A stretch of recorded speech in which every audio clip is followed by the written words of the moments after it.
If you are a true proponent of an open source project, then let me give you another reasons to become happy today. With this video, I am going to open source my previous few months of effort out to the world. Let me introduce you to Knotie-AI. This completely open source AI agent or assistant can make telephonic conversation with your potential lead or customer when you are busy or you can't pick up the phone. So your business won't ever lose another lead anymore in the near future. With Knotie-AI, you can use any AI model of your choice, including open source AI models. You can integrate custom API and tools. You can integrate with any text-to-voice service like 11 Labs, Deep Brands for voice output. And it is also integrated with Twilio engine so that the AI sales agent can talk over the telephone. I have already done around 3 to 4 videos in this topic on this channel while I was trying to build that particular agent product. So that is why the story behind this project is very much personal and endearing to me. The project really started as a pet project of mine. It was never meant to go beyond 1 or 2 videos on this channel, as I was just exploring different possibilities using AI solutions. But to try and test the market, I just put that code behind a very small paywall. However, surprisingly, I have seen so many of you got interested in the project. You have bought the project, you have supported the project, you have suggested me some improvement techniques. So that is why around end of June, I asked you of the members who have bought the project to come and decide the future of the project. And one of your suggestions was to make it open source. So here it is. So I have now completely repackaged into a public open source repository. I have redefined the documentation in a more standardized format, and now I'm going to open source it today. Just to give you a quick brief, let me actually show you the structure of the project and the related documentation that we have redefined and the improvement that we have made before it is now made to the public to take a look and try. So let's start with the project structure first. So just like before, there hasn't been a lot of change in the structure. So all the important files that I have already covered in the previous 3-4 videos that we mentioned. For example, the app.py still have all of the API endpoints. We have audio helpers, it's where all the text-to-speech or speech-to-text are happening. App utils files, as the name suggests, only contains different utils. Function, you will see 3 different Docker Compose files. So Docker Compose.yaml is usually for local development. If you want to deploy it into any of the cloud hosted server VPS, you should use Docker Compose deploy, and then you have Docker Compose Redis, which will only run Redis in-memory database, and then you can run the Python code locally without Docker. So these 3 files are included.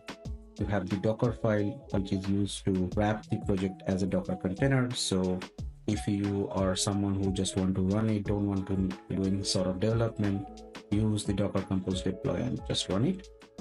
The other important files are AI helper file, where all the AI model related and the actual business logic of how the AI model will respond to user communication is written.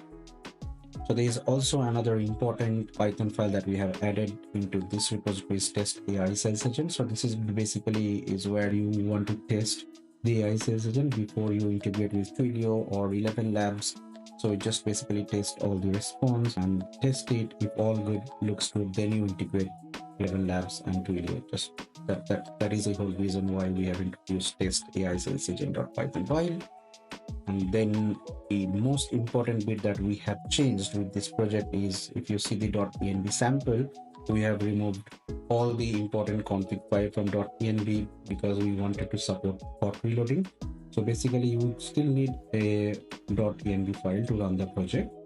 Just copy it. You don't have to do any change or anything. If you want, you can change the secret key, but it's not mandatory. All the other important config files are now in the config.json. And the reason why we moved from .env to config.json is because we wanted to do hot reloading. What that means is now we have introduced an sort of an admin UI. It's a very basic HTML template we have introduced. So what happens is, if you run the project, for example, I will try and run the project now. So the project is started.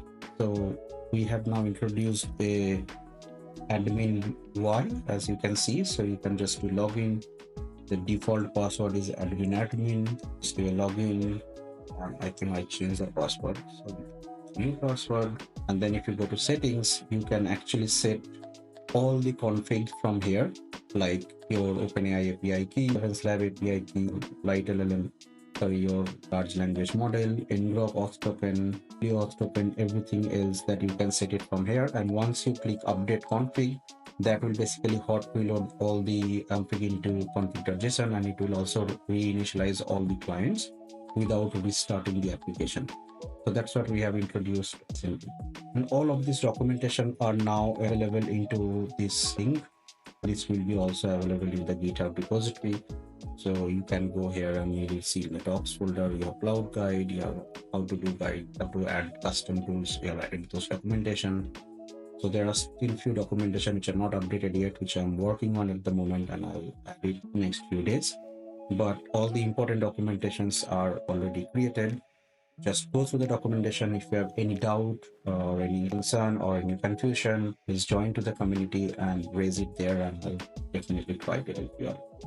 One other thing that I really want to mention is there is something called prompts.py. This contains all the prompt template.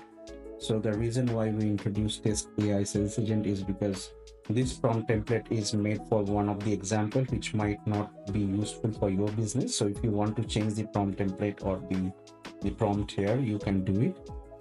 My plan is to also introduce this prompt through the admin UI. So you should be able to set the prompt from here without fiddling with any of these Python files, really. Because once you change any Python file, you have to do a rebuild of this Docker image, and I really don't want to manage the project this way, because there will be a lot of non-techie people who might want to use the project. So yeah, that is also one of the features that is in the near future coming, where everything, all of the config, including prompt templates, will be managed via admin UI. So please check out the project, use the link below, get access to the community, and please let me know your feedback, suggestions, and improvement plans. I also have a few of the feature plans put in here. If you wish to contribute, you can go from here as well. But these are a list of features that will be coming very soon. As you can see, the targeted is Q4 2024. It's like in next 3 months. We'll try to input all of this feature into this particular project. Now let's talk about the performance. Frankly speaking, project is not yet production ready. There are a lot of work that still need to be done, and being at just a one-man army, I don't really think I can make all those features available within due time. So my first priority is to improve the performance of this AI sales agent, to reduce the latency in its response, and also take the project into a multi-threaded application. However, if you wish to contribute to the project either by monetarily or by using it, giving feedback, or maybe helping me introduce the features, you may please use the link in the description below and see different options that are available. Please join the community and let's make it the best AI sales agent in the market, so that businesses of all size and all constraint can use the power of AI while they can manage the cost themselves, and there is no proprietary controls which you would usually get in a closed source system. I must again say the project is still basic, so I'm trying to update all the docs as soon as possible so that we get more help from the open source community to help improve the project. And at the same time, we are also looking to create a premium version of it by the community for the community. So yeah, if you want to contribute, please come and join the community and contribute as much as possible. That will be really helpful, and this is also for your own use case as per your own need. Please let me know if you wish to be part of the community by commenting down below, or maybe click the link in the video description. Also, I would really urge you to like the video so that the video reaches out to the wider audience like you, and it gets benefit of the overall open source community, and the project can grow as well. There will be more videos on this topic, on this product, as and when or we would add more feature into it. So stay tuned, subscribe to the channel, and I'll see you on the next one.